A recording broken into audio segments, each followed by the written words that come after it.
O outro questionamento: qual o prognóstico para o transtorno de personalidade borderline e o transtorno de personalidade histriônico? Vou começar pelo histriônico para dizer que a gente não tem estudos bem conduzidos para se dizer qual é o prognóstico especificamente desses pacientes, tá? Mas a gente tem em relação aos pacientes com transtorno de personalidade borderline. O que é importante falar sobre os dois é que os dois são difíceis de se tratar. São transtornos de personalidade, ou seja, são aspectos disfuncionais de personalidade que causam prejuízo social, laboral, educacional significativo na vida dessas pessoas e que modulam a forma como essas pessoas interagem com o mundo. Então, não é algo fácil de se manejar e de se tratar. Mas em relação ao transtorno de personalidade borderline, esses são pacientes que costumam ser muito difíceis e que acabam resultando em uma alta contratransferência, ou seja, contratransferência é aquele sentimento que o paciente causa no seu terapeuta.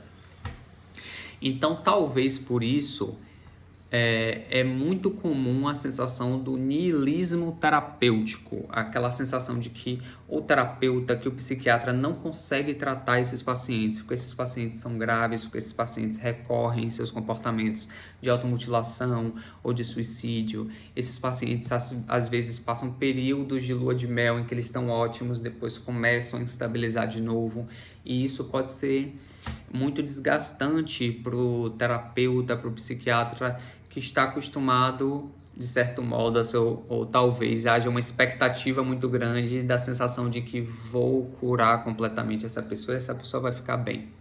Então, essa sensação de niilismo terapêutico pode ser muito comum no terapeuta que cuida do paciente borderline.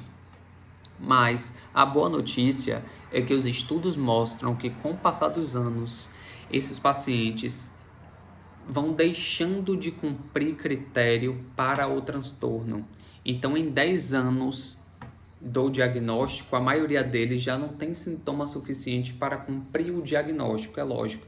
Eles eventualmente podem apresentar sintomas residuais da instabilidade, da impulsividade, mas não com a mesma gravidade que 10 anos atrás.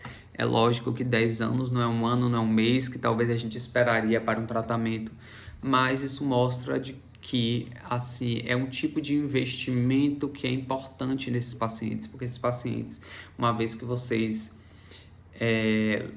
salvem eles, digamos assim, da tentativa de suicídio ou do comportamento autolesivo, você está permitindo que esses anos passem, digamos assim, com ele vivo, para que ele possa viver uma vida diferente, uma vida em que ele não tenha o mesmo sofrimento do momento do diagnóstico.